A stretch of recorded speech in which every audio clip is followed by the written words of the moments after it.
தலைமை நேயர்களே வணக்கம். நான் உங்கள் தலையம்பாபு. இன்றைக்கு ஒரு வித்தியாசமான பதிவு. அதாவது தமிழ்நாடு முழுக்க பல கிராமங்களில் பார்த்தீங்கன்னா டாஸ்மாக் கடை இருக்கக்கூடாதுன்னு போராட்டம் பண்ணுவாங்க, கடையை எடுக்கணும்னு போராட்டம் பண்ணுவாங்க. அதனால் கிராமங்களில் சட்ட ஒழுங்கு பிரச்சனை, ஜாதி பிரச்சனை இதெல்லாம் அதிகமாக இருக்கும். தமிழ்நாட்டில் பல கிராமங்களில் இன்னைக்கு நடந்துட்டு இருக்கு. என்னதான் மதுவால் தீமை இருக்குன்னு சொன்னாலும் யாரும் கேட்க மாட்டாங்க. குடிக்காதவன் கவனு போவான், குடிக்கிறவன் குடிக்காம அவனால இருக்க முடியாது. இப்படிதான் நிறைய சம்பவங்கள் இன்னைக்கு தமிழ்நாடு முழுக்க எல்லா டாஸ்மாக் கடையாலையும் பிரச்சனை நடந்துட்டு இருக்குன்றது எல்லாத்துக்குமே தெரியும். ஒரு பக்கம் பூரண மதுவிலக்கு அப்படின்னு அரசியல் கட்சி சொன்னாலும் கூட அவங்களாம் அதை செயல்படுத்த முடியாத நிலைக்கு அவங்க இருக்கிறாங்க. டாஸ்மாக் நம்பி தான் தமிழ்நாடே இருக்குது அப்படின்ற நிலைமை இன்னைக்கு எல்லாத்துக்குமே தெரியும். இன்னைக்கு எல்லா இலவச பொருட்களுக்கு பின்னாலேயும் ஒரு குடிமகனினுடைய அந்த பணம் இருக்கிறது, அந்த இலவசத்துக்கு பின்னால் அந்த காசு இருக்குது. அதான் இப்போ தமிழ்நாட்டினுடைய பெரிய ஒரு பொருளாதார சிக்கல். இதுக்கப்புறம் இதுக்கடையில் பார்த்தீங்கன்னா நம்ம நாகப்பட்டினம் மாவட்டம் வேளாங்கண்ணிக்கு பக்கத்தில் விழுந்த மாவடின்னு ஒரு கிராமம்.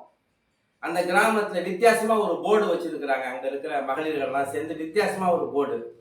என்ன போர்டு வச்சுருக்காங்கன்னா, இந்த கிராமத்தில் இருக்கிற இளைஞர்கள், கல்யாணம் ஆகாத இளைஞர்கள் குளிச்சிங்கன்னா 5000 ரூபாய் அபராதம், கல்யாணம் ஆனவங்க குளிச்சுட்டு தகராறு பண்ணிங்கன்னா 5000 ரூபாய் அபராதம்.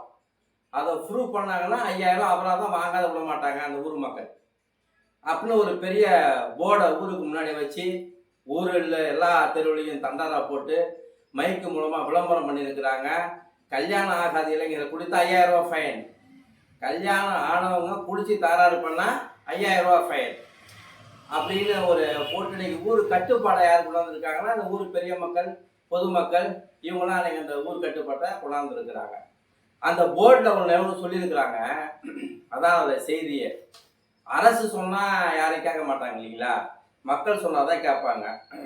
அதில் என்ன சொல்லியிருக்காங்கன்னா, இந்த ஒரு நல்ல முயற்சிக்கு ஊர் பொதுமக்கள் அனைவரும் ஒத்துழைப்பு தர வேண்டும்.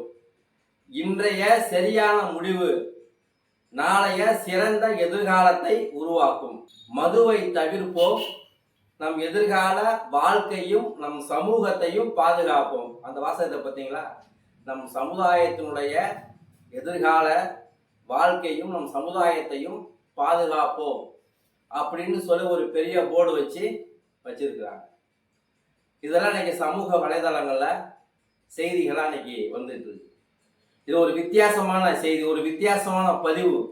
அதுக்கு தான் இந்த பதிவு சரி, நம்ம சேனல் இருக்கக்கூடிய வாசகர்களுக்கு, நண்பர்களுக்கு, நடுநிலையாளர்களுக்கு, சமூக ஆர்வலர்களுடைய செவிகளில் இது போய் சேரணுன்றதுக்காக தான் இந்த செய்தி மூலமா நான் ஒன்னே ஒன்று சொல்றேன்.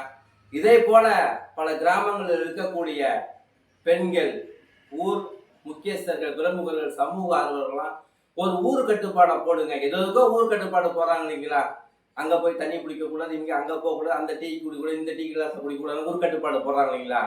அதே போல இல்லாமல் இனிமேல் இந்த கிராமத்தில் இளைஞர்கள் குடிக்கக்கூடாது என்கிற ஒரு ஊர் கட்டுப்பாடு போடுங்க. அந்த ஊர் இளைஞர்களை காப்பாற்றுங்க. இந்த மதுவால அவர்களுடைய மரபணு மாற்றம் ஏற்படுகிறது, குழந்தை பாக்கியம் இல்லை, உடல் உறுப்புகள் பாதிக்கப்படுகிறது என்று மருத்துவத்துறை டெய்லியும் சொல்லிட்டு இருக்காங்க. இதெல்லாம் விலக்கி அந்தந்த கிராமங்களிலே இருந்துதான் ஒரு நாட்டினுடைய வளர்ச்சி உருவாகிறது. அந்த கிராமத்தில் இருக்கிற ஒரு மாணவன் படித்து வெளியே வந்தால்தான் அந்த கிராமத்தினுடைய வளர்ச்சியும் பொருளாதாரத்தை நோக்கி செல்கிறது என்று நாட்டுக்கு சுதந்திரத்துக்காக போராடிய பல தலைவர்கள்லாம் சொல்லியிருக்கிறாங்க. ஆகவே நம்முடைய வேளாங்கண்ணிக்கு அருகில் இருக்கக்கூடிய விளந்தமாவடி கிராமத்து மக்கள் செய்ததை போல தமிழ்நாட்டில் இருக்கக்கூடிய சிற்றூரிலே இருக்கக்கூடிய மக்கள், பொதுமக்கள், சமூகம் இதை போல ஒரு ஊர் கட்டுப்பாடை கொண்டாங்க, ஊர் நன்மைக்காக ஊர் கட்டுப்பாடை கொண்டாங்க என்பதுதான் இந்த வீடியோ பதிவின் மூலமாக உங்களுக்கு நான் வைக்கிற ஒரு சின்ன இந்த எளியவரின் கோரிக்கையாகும். செய்வழிக்கிறது என்று நான் நம்புகிறோம். வணக்கம்.